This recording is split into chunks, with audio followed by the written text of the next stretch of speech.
ከጀርባዬ ነበረ ከሶፋው እነሱ እንደዚህ መገደፊያው ላይ ስጋ ቁጭ አለ። ቀጥታ እንደዚህ ነው የያዘኝ። እንደዚህ ነው መቁረጥ የጀመረው። አልጮሽም። ሰዎቹ ከቤታቸው ለቀው ተነጋገሩ ብለው ከግቢ ውጭ ናቸው። እንደነገጥኩኝ ደሙን ሳየው እና እንዳልነሳ እንደዚህ አድርጎ ይዞኛል።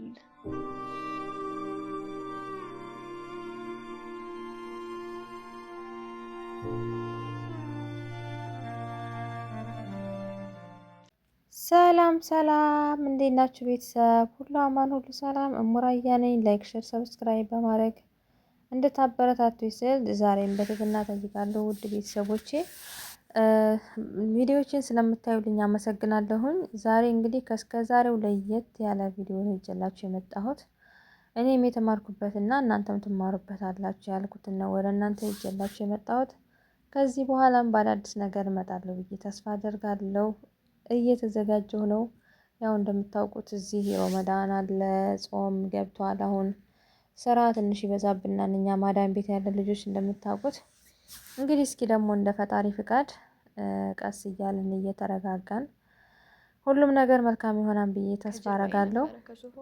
ዛሬ ትማሩበታላችሁ ያልኩትን እኔም የተማርኩበትን ነው ወደ እናንተ ይዤ የመጣሁት። ይህን ታሪክ እንግዲህ እህታችን መግቢያው ላይ እንዳያችሁት በጣም በሚያሳዝን ሁኔታ በፍቅረኛዋ ምክንያት ህይወቷ ሊመሰቃቀል ችሏልና ነገሩ እንደዚህ ነው ውዶችዬ። ያው የሰው ልጅ በአጋጣሚ ነው የሚተዋወቀው፣ ህይወት አጋጣሚ ነውና ያው እህታችን ተንቀሳቃሽ ስራ ነው የምትሰራው፣ ነጋዴ ናት። በዚህ አጋጣሚ እንግዲህ ከፍቅረኛዋ ጋር ትውውቅ ያደርጋሉ ማለት ነው። ማለትም ገጠመኝ ይተዋወቃሉ፣ ስልክ ይቀያየራሉ።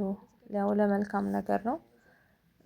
ሲደዋወሉ ምናምን ነገሮች ወደ ፍቅር ይዞራሉ ማለት ነው። ከዛ ወደ ፍቅር ሲዞሩ እንድንገናኝ እፈልጋለሁ፣ እኔ ያለሁበት እንድትመጭ እፈልጋለሁ ምናምን ይላታል ማለት ነው።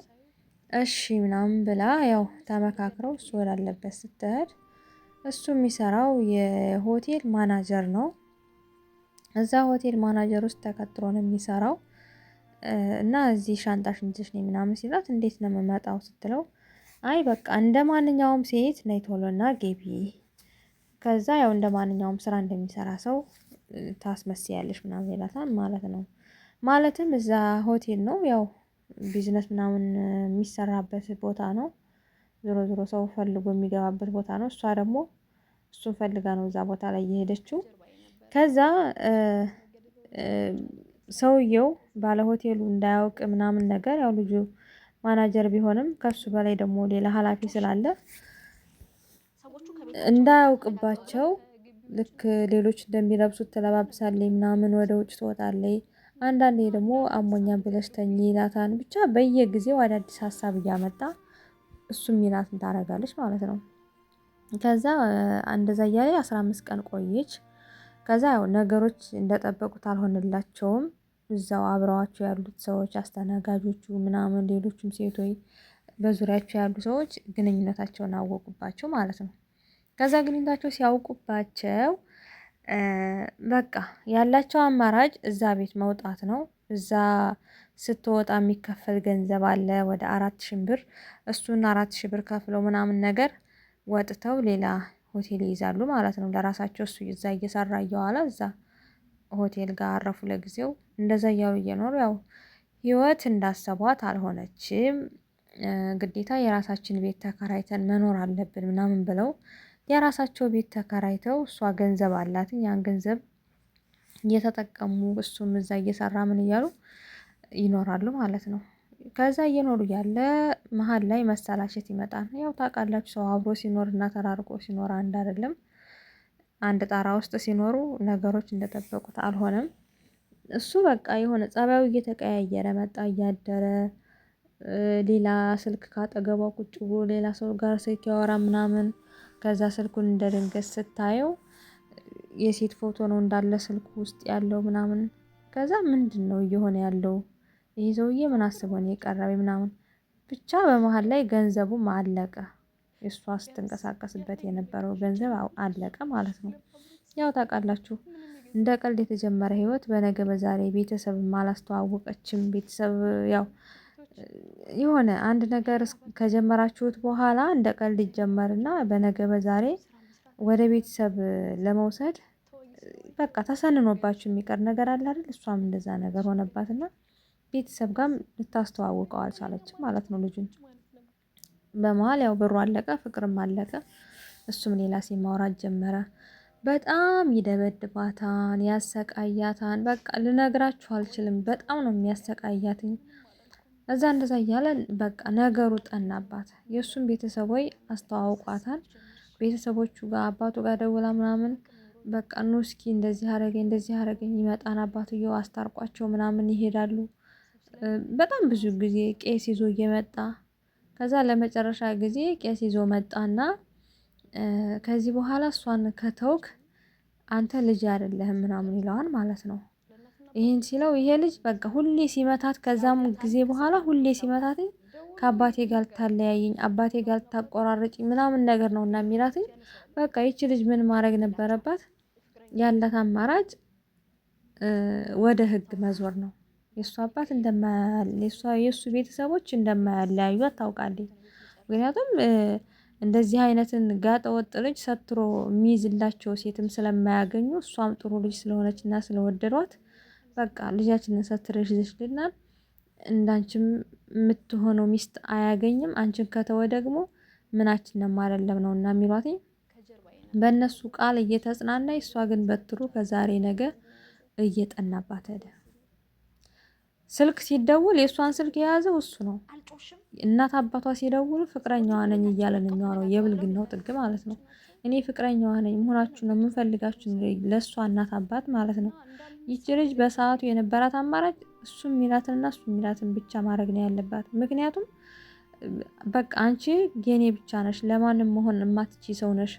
ከእኔ ውጭ ማንም ሰው እንዲይዝሽ፣ ከማንም ሰው ጋር ህይወት እንዲኖርሽ አልፈልግም። ህይወትሽን አመሰቃቅለዋለሁ። ሌላ ሰው ጋር ከሆንሽ ደግሞ አንቺን ብቻ አይደለም ቤተሰቦችሽን አጠፋቸዋለሁ፣ አንቺን አጠፋሻለሁ። በቃ የሌለ ዛቻ ማለት ነው። ይቺ ደግሞ ትልቅ ወንድም የለኝም እኔ ካጠገቤ ማንም ሰው አለኝ ብለው ሰው የለኝም። እናት አባቴን ደግሞ ችግር ላይ መጣል አልፈልግም። ከአንዴ ሁለቴ ልበድላቸው አልፈልግም። ራሴ እንደገባሁት እወጣዋለሁ በሚል በጣም ስትታገል ኖረች ማለት ነው። ያው አንድ ቀን ጊዜው ደረሰና ያላት አማራጭ ፖሊስ ጣቢያ ነው። በጣም ስለሚያሰቃያት ህይወቷን ማትረፍ አለባት። በፖሊስ ልጁ እንዲያዝላትና የተመታችውን የሰውነቷን ጠባሳ ምናምን አሳይታ ልጁ እንዲያዝላትና በፖሊስ ተጠይቆ ከአጠገቧ እንዳይደርስ እንዲደረግ ነው የምትፈልገው ማለት ነው ልጅቷ። ከዛ ፖሊስ ጣቢያ ሄዳ ታመለክታለች። በቃ መጣን ምናምን ይሏታል። ተመልሳ ወደ ቤት ትሄዳለች። ብዙ ጊዜ ፖሊስ ጣቢያ እየሄደ እያመለከተኝ ነው። የዛን ሰዓት ግን ለመጨረሻ ቀን በቃ አሁን መጣን፣ አጋጣሚ ከስተምር ነበረባቸው እንትን የመጣውን ሰው እናስተናግድና መጣን ምናምን ይሏታል። ፖሊሶቹን እየጠበቀ የዛ ሰፈር ተመልሳ ሄዳ እነሱ እስከሚመጡ የጎረቤት ሰው ይጠራታል ማለት ነው። ከእነሱ ከተከራዩበት ጎረቤት ያለ ሰው ይጠራታል። እዛ ምን ሆናችሁ ነው ምናምን ስትላቸው ነይ ነይ ፈልገነሽ ነው ይሏታል። አይ እኔ መንጣት አልፈልግም መሆናችሁ ነው ምናምን ስትል ምን ነው እኛን ፈራሽን? ምን ሆነሽ ነው? ነይ በቃ አይዞሽ ምናምን ሲሏትኝ በጣም ፈርቻለሁኝ። ሆዴ ፍርሃት እያሉ ነው። የሆነ ደስ የማይል ስሜት እየተሰማኝ ነው።